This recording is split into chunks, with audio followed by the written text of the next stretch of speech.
Brush কেন করলেন? সারা জীবন ভুল হইল না, ব্রাশ টুথপেস্ট কেন? কারণ রাসূলুল্লাহ করেন নাই। দুশ্মন দেখাইছে টেলিভিশনে, অ্যাডে, অথবা দুনিয়ার কোনো ডাক্তারই বলছে। এটা আপনার খুব বুঝে ধরল রাসূলুল্লাহ সাল্লাল্লাহু আলাইহি সাল্লামের মিসওয়াক, যিনি মৃত্যুর পর্যন্ত, আমাদের নবী শেষ নবী না, কথা বলেন না, এই শেষ নবীর শেষ আমল মিসওয়াক, আখিরি নবীর আখিরি আমল, খাতামুল আমাল, নবীজি আখিরি আমল মিসওয়াক করতে করতে ইন্তেকাল করছে। বুখারীর হাদিস। আম্মা জান আয়েশা রাদিয়াল্লাহু তাআলা আনহা মিসওয়াক নরম করে দিয়েছে। তাইলে তিনি মৃত্যু পর্যন্ত, আল্লাহ রাসূল বলছে, যতবার জিবরাইল আমার কাছে আসছে প্রত্যেকবার যাওয়ার সময় আমারে বলছে মিসওয়াকের গুরুত্ব দিতে। তাহলে আপনি কেন করলেন না?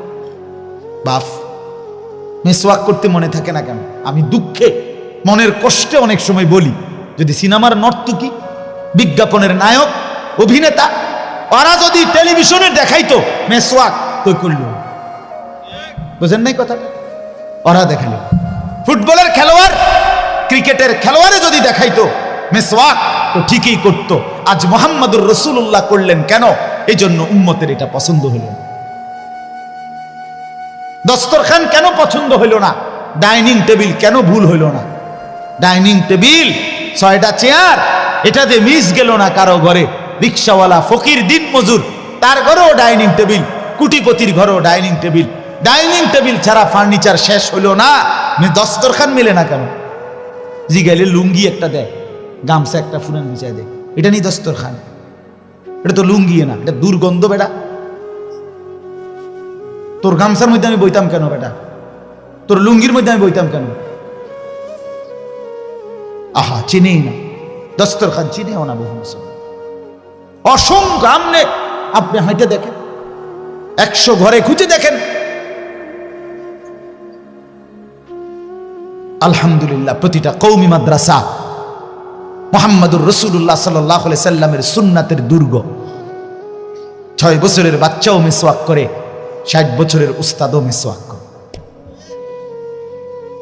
6 বছরের বাচ্চাও খানার সময় দস্তরখান বিছায়, 50 বছরের উস্তাদও খানার সময় দস্তরখান বিছায়। এর নাম কওমি মাদ্রাসা। রাসূলুল্লাহকে কলিজায় ধারণ করে জীবনটা রাসূলুল্লাহর সুন্নাতের রঙে যারা সাজায়, তাদের নাম কওমি মাদ্রাসা। আমি সেদিনও বলছি, এরাই বাংলাদেশ, এই মাসুম বাচ্চা, এরাই আগামী প্রজন্ম। ইনশাআল্লাহ পৃথিবীর শেষ প্রান্ত পর্যন্ত বাতিলের যে কোনো আক্রমণ প্রতিহত করার জন্য সর্বসময়ে কলিজার খুন সবার আগে পেশ করছে যারা, তাদের নামই কওমি সন্তান। এটা আমাদের ঐতিহ্য। রক্তে আমাদের জিহাদ ফি সাবিলিল্লাহ, রক্তে আমাদের শাহাদাত ফি সাবিলিল্লাহ, কোনো সন্দেহ নেই। আল্লাহ আমাদেরকে বুঝার তৌফিক দান করেন। এজন্য বাপ, জীবনটা রাসূলুল্লাহ সাল্লাল্লাহু আলাইহি সাল্লামের সুন্নতের আলোকে গড়া। এজন্যই তিনি আসছেন, এজন্যই মুহাম্মদুর রাসূলুল্লাহ সাল্লাল্লাহু আলাইহি সাল্লাম, ওনাকে পাঠানোর মাকসাদ আমার জিন্দেগি ওনার মতো গঠন, আমার বাজার, আমার ব্যবসা, আমার লেনদেন, আমার মুআশারাত, আমার আচরণ, আমার সব কিছু, আমার দেশ, আমার জাতি, আমার রাজনীতি, আমার সমাজ, আমার রাষ্ট্রনীতি, সব কিছু রাসূলুল্লাহ সাল্লাল্লাহু আলাইহি সাল্লামের জিন্দেগির মধ্যে তার সুষ্ঠু সমাধান, সুস্পষ্ট তরিকা, সুন্দর নমুনা আছে না নাই? গ্রহণ করতে কাটসাট করলে হইতো না, কাটসাট করলে হইতো না। এটা কখন যেত না, হেডা কখন যেত না, রাজনৈতিক আলোচনা করণ যেত না, এটা লইয়া কখন যেত না, হেডা লইয়া কখন যেত না, না, সব কইতে, সব বলতে হবে আপনাকে, সব শুনতে হবে। রাষ্ট্রপ্রধানও ইসলাম শুনতে হবে, দিন মজুরও ইসলাম শুনতে হবে।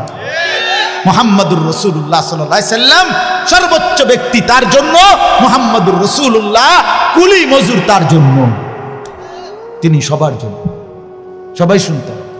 আমি একবার এক জায়গায় আমার বেটা কাগজে লিখে দিছে ভদ্রলোকে, এ কি কি কখন যাইতো না, দৈন্তার 9 কান্না লিখছে, মনে 27টা, এটি কখন যাইতো না। এমনি হইতো না, হেমনে হইতো না, হেমনে হইতো না। পরে লিখে দিছে নিচে কোরআন সুন্নাহর কথা বলবেন। তাই বললাম, আঙ্কেল আমি আসলে মনে কিছু নিয়েন না, এগুলা তো বাদ দিয়া এরপরে কোরআন সুন্নাহর কথাটা কি হইতে পারে স্যাম্পল হিসাবে আপনি কিন্তু 10টা মিনিট কিন্তু কইয়া দেন, আপনি আগে মানে যে রিবাদ সাদ দিয়া আর এডিরে কয় কোরআন সুন্নাহ এডি রইছে, আর এরপরে আমি এগুলার ব্যাখ্যা করবো। আপনি কুদ্দুর আগে মূল শিরোনামটা কুদ্দুর কইয়া দেন। কয় আমরা কি আর এগুলো জানি? তা আমি কি লিখলেন? এত ফাজিল আপনারে কে হইতে কইল? ফাইজলামির কোনো সীমা আছে বেটা? তুই বেটা কিছু বোঝো না, এটা কখন যেত না, হিটা কখন যেত না, তো সব বাদ দিয়া কোরআন সুন্নাহর কথা কোনটা তুমি কইয়া দাও। তাহলে তো আমি একটা আইডিয়া পাইলাম যে এইভাবে কইতে পারবো আমি, আমার একটা নমুনা দেখার। এজন্য বাপ জিন্দেগির সব কিছুতেই আল্লাহ রসুলের কথাই শুনতে হবে, খামখেয়ালি করলে হবে। 23টা বছর আল্লাহ নবী সাল্লাল্লাহু আলাইহি সাল্লাম কষ্ট করছেন।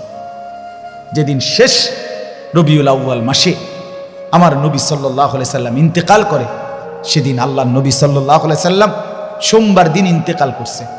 ফজরের নামাজের ওয়াক্তে আমার যুবক ভাই, শুনো ভাইয়া, কষ্ট হইলেও বসছো, উঠো না বাপ। এই সোমবার দিন আল্লাহ নবী সাল্লাল্লাহু আলাইহি ওয়াসাল্লাম রবিউল আউয়াল মাসে ইন্তেকাল করছেন। নবীজি ইন্তেকালের পূর্বে 23 ওয়াক্ত নামাজ নবীজি নিজে ইমামতি করতে পারে নাই, এতটা অসুস্থ ছিলেন। হযরত আবু বকর সিদ্দিক রাদিয়াল্লাহু তাআলা আনহু ইমামতি করছেন। শেষের কয়েক বেলা মসজিদে যাইতে পারে না, এমনি তো যাইতে পারে না। শেষ সোমবার দিন ইন্তেকালের দিন ফজরের নামাজের ওয়াক্তে, কোন নামাজ? এই ফজরের নামাজের ওয়াক্তে আসসিরাতুন নববিয়্যা কিতাবে আমি পড়ছি, সৈয়দ আবুল হাসান আলী আন-নদভী রাহমাতুল্লাহর কিতাব, বাংলা অনুবাদ হয়েছে নবী রহমত এই নামে, এটা পড়লে পাইবেন। তো ওইখানে আছে সকালবেলা এই সোমবার দিন ফজরের নামাজে সব সাহাবী মসজিদে নববীতে আসছে। হযরত আবু বকর সিদ্দিক ইমামতের জায়গায় দাঁড়াইছেন, নামাজ শুরু হয়েছে। আল্লাহ নবী সাল্লাল্লাহু আলাইহি সাল্লাম বললেন, আয়েশা তুমি আমারে কনুইয়ের মধ্যে ঠেস দিয়ে আমারে বসাও, আমার হুজরার পর্দা সরায় দাও, আমি আমার উম্মতের ফজরের দৃশ্য দেখব। হযরত আয়েশা রাদিয়াল্লাহু তাআলা আনহা বলেন, আমি নবীজির হুজরার কামরার পর্দা সরাইয়া দিলাম। নবীজির হুজরা আর মসজিদ একসাথেই, এখন যে রাসূলুল্লাহ রওজা মোবারক যেটা, এটাই হুজরা, বুঝেন নাই কথাটা? তো হযরত আয়েশা বলেন, আমি কনুইয়ের মধ্যে কষ্ট করে ঠেলান দিয়ে বুকে জড়িয়ে আল্লাহ নবী সাল্লাল্লাহু আলাইহি সাল্লামকে বসাইলাম। নবীজি তাকায়া দেখলেন পুরা মসজিদ ভরা, ফজরের নামাজে মুসল্লি ভরা। আল্লাহ নবী সাল্লাল্লাহু আলাইহি সাল্লাম আবু বকর সিদ্দিককে ইমামতি করছে দেখলেন। কিছুক্ষণ দেখে নবী চোখের পানি ফেলে দিলেন, কাঁদতে শুরু করলেন আর বললেন, আয়েশা আমার 23 বছরের মেহনত সার্থক। আয়েশা গত 23টা বছর আয়েশা আমি কি কষ্ট না করেছি। গত 23টা বছর আমি তায়েফের পাথরের আঘাতে আমার পিঠটা চালনির মতো ছিদ্র হয়ে গেছে। আয়েশা দেখো, আমি পেটে পাথর বাঁধছি, আমার ঘরে 3 মাস চুলায় আগুন জ্বলে নাই, আমি দান দান শহীদ করেছি, আমার কনুইয়ের মধ্যে লোহার কড়া ঢুকে গেছে, আমার কত সাহাবীর তাজা রক্ত শাহাদাতের খুন আমি নিজ চোখে দেখছি। আয়েশা এই সব কিছুর বিনিময়ে আমার স্বপ্ন ছিল আমার উম্মত 5 ওয়াক্ত নামাজ মসজিদ ভরে জামাতে পড়বে। আজ ফজরের নামাজে আমি তা দেখলাম, আমার উম্মত 100 উপস্থিত। আমি আয়েশা সার্থক, আমার 23 বছরের মেহনত সার্থক। এরপরে নবী আসমানের দিকে 2 হাত তুলে বলছে, আল্লাহুম্মা রফিকাল আ'লা, মাওলা আপনি বন্ধুর কাছে এবার আমি যেতে চাই, আমার মাকসাদ পূর্ণ হয়েছিল। এই সেদিন নবীজি জোহরের নামাজের আগে সূর্য পশ্চিম দিকে হেলে যাওয়ার সময় আল্লাহ রাসূল ইন্তেকাল করছে। নবী উম্মতকে শেষ দেখছে ফজরের নামাজ। কোন নামাজ দোস্ত বলেন? শেষ দেখে গেছে, শেষ হাসি, মুচকি হাসি দিছিলেন ফজরে দেখে। ফজরের নামাজ কেন পড়বেন না নামাজ? কিসের কাছে হেরে গেলেন? ফজরের ওয়াক্ত দোকান খোলার টাইম না, ফজরের ওয়াক্ত অফিসের টাইম না, ফজর ওয়াক্ত চাকরির টাইম না, ফজরের ওয়াক্ত কোনো কর্মের সময় না, শুধুমাত্র একটা ঘুম। এর দূরের কাছে আপনি হেরে গেলেন। আমার বাপ আমার ভাই বাহিরের কেউ না বুঝুক, আপনারা তো বসছেন, আপনারা বলেন কিসের কাছে হেরে গেলেন?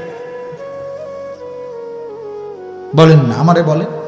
ছেলেরা বলো না, ভাইয়া তুমি শক্ত, সামর্থ্য, তাগড়া, জওয়ান, 60 বছরের চাচা যদি উঠতে পারে, তুমি বন্ধু পারবা না কেন? তোমার আবার রাত কি, তোমার আবার দিন কি? জওয়ান তো জওয়ানই। নওজোয়ান চাইলে তো পাহাড় কাইটা সমান করতে পারে, নওজোয়ান চাইলে তো আটলান্টিক মহাসাগর মাটি দিয়া পুরা এলাইতে পারে। যুবক চাইলে সব পারে। জওয়ানই তো আল্লাহ এই জন্যই দিছে কওয়াতান। কোরআনে আছে যৌবনকে আল্লাহ বলছে শক্তি, ছোট্টবেলাকে আল্লাহ বলছে দুফান, দুফুন দুর্বলতা, বৃদ্ধকালকে আল্লাহ বলছে দুফাম ওয়া শাইবা, বুড়া কালটাও দুর্বল। শক্তি কওয়াত, শক্তি শুধুই যৌবন, শক্তি শুধুই কি যৌবন, যৌবন। রাসূলুল্লাহর একজন সাহাবীর নাম ছিল যায়েদ ইবনে সাবিত। কি নাম কোন তো? আবার কোন? এই সাহাবীর বয়স যখন 16, তখন আল্লাহ রাসূল সাল্লাল্লাহু আলাইহি ওয়াসাল্লাম ইন্তেকাল করছেন। তো নবীজির জামানায় যারা কোরআন শরীফ লিখতেন নবীজির নির্দেশে, কাতেবে ওয়াহি বলতো, এর মধ্যে 1 নম্বর ছিলেন এই মিয়া, এই ছুডু মিয়া। 1 নম্বর কাতেবে ওয়াহি, ওয়াহি লেখক, কোরআন লেখক রাসূলের জামানায় ছিলেন এই ছোট মিয়া, এই যায়েদ ইবনে সাবিত রাদিয়াল্লাহু তাআলা আনহু। তো নবীজির ইন্তেকালের পরে প্রথম খলিফা হইছেন কে? কথা কোন? সিদ্দিক রাদিয়াল্লাহু তাআলা আনহু। এই তিনি, ওনার আমলে একটা যুদ্ধ হয়েছিল ভণ্ড এক নবীর বিরুদ্ধে, মুসাইলামাতুল কাজ্জাব। ওই যুদ্ধে রাসূলুল্লাহ সাল্লাল্লাহু আলাইহি ওয়াসাল্লামের প্রায় 400-র চাইতে বেশি হাফেজে কোরআন সাহাবী শাহাদাত বরণ করছে। ফলে সাহাবায়ে কেরাম মাশওয়ারা করে সিদ্ধান্ত নিছে, হাফেজে কোরআন যেভাবে শহীদ হইছে, ভবিষ্যতে কোরআনুল কারীম পূর্ণ একসাথে পুরা কোরআন লিপিবদ্ধ না করাইলে পরবর্তী সংরক্ষণ কষ্ট হইয়া যাবে। সর্বসম্মতিক্রমে সিদ্ধান্ত হইছে কোরআনুল কারীম পুরাটা একসাথ করবে। মানে এর আগে নবীজির জামানায় লেখা আছে, কিন্তু আলগা আলগা। ওনার কাছে 10 আয়াত, ওনার কাছে 1 সূরা, ওনার কাছে 2 আয়াত, ওনার কাছে 4 আয়াত, এরকম এরকম, বুঝছেন নি? একসাথে কারো কাছে নাই নবীজির জামানায়।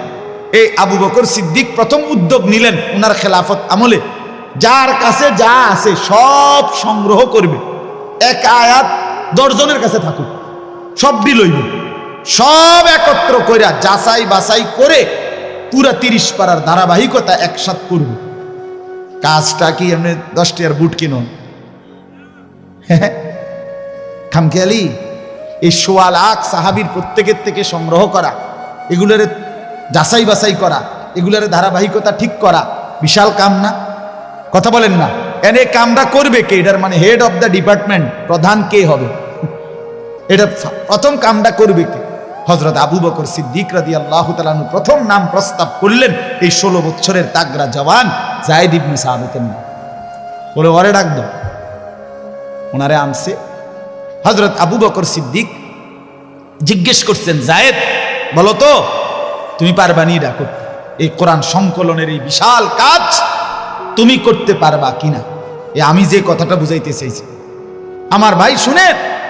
ওই সাহাবী বলতেছে, আমিরুল মুমিনিন আবু বকর সিদ্দিক, আপনি যদি আমাকে বলেন এই চোখের সামনের পাহাড়টা কাইটা আরেকখানে স্তূপ দিতে, আমি যায়েদ সেটাও পারবো ইনশাআল্লাহ। আপনি কইলেন কি আমার পারতাম না? মানে আমি নওজোয়ান না? আমি পারবো না তো কে করবে? আমি পারবো না কেন? এই জন্য বাপ আমি এটা বুঝাইতে চাইলাম, আমার সন্তানরা পারবে না কেন? কেন পারবে না? মা বাবার গাফলতি, পরিবারের গাফলতি, লাগামহীন ছেড়ে দেওয়া, একটা বড় মোবাইল তার জিন্দেগির সঙ্গী বানায় দেওয়া, এই এক অসভ্যতার কাছে সবাই আমরা হেরে গেলাম।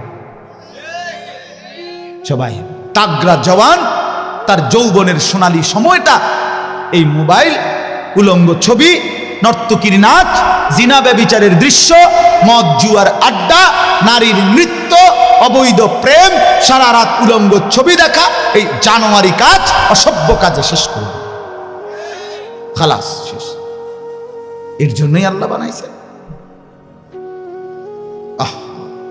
এমন সোনালী জিন্দেগি এভাবে শেষ করে দাও।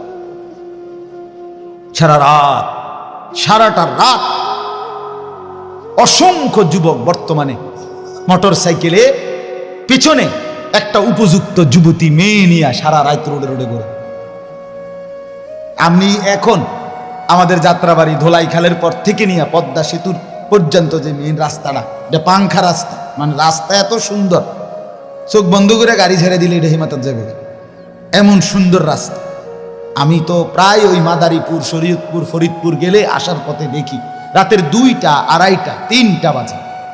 আমি নিজ চোখে দেখছি, আহা, অসংখ্য মোটর সাইকেল, আপনার প্রতিটার পিছনে, আকসার অধিকাংশটার পিছনে একটা একটা যুবতী মেয়ে আছে, ঘুরতেছে।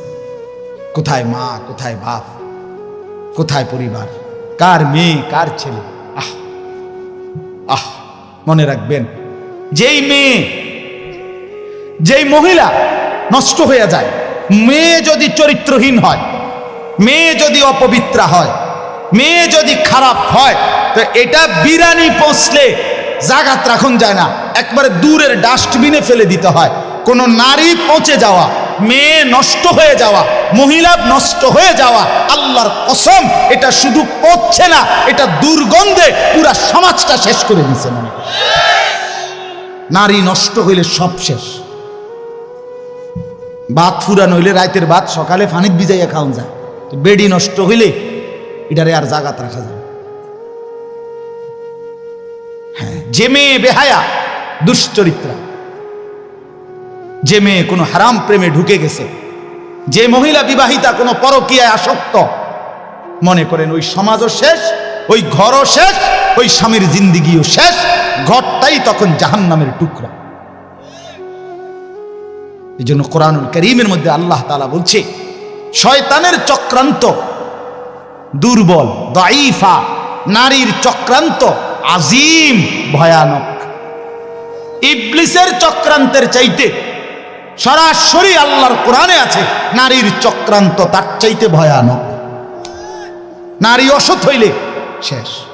বেডি যদি সিদ্ধান্ত নেয়, এই জামাই তোরে বেড়া, আমি তোর বাপের লগে, মাল লগে, দেবর ননদের লগে তুই কেমনে থাকস, আমি বেডি বাচ্চা থাকতে দেখা দিতাম না, তো মনে করেন শেষ।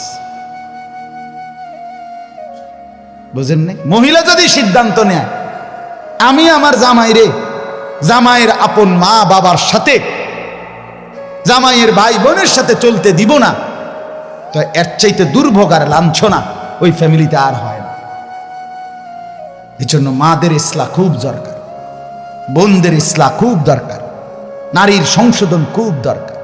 কোরআনুল কারীমে আছে, ইন্নামা ইউরিদুল্লাহু লিইউযহিবা আনকুমুর রিজসা আহলাল বাইত।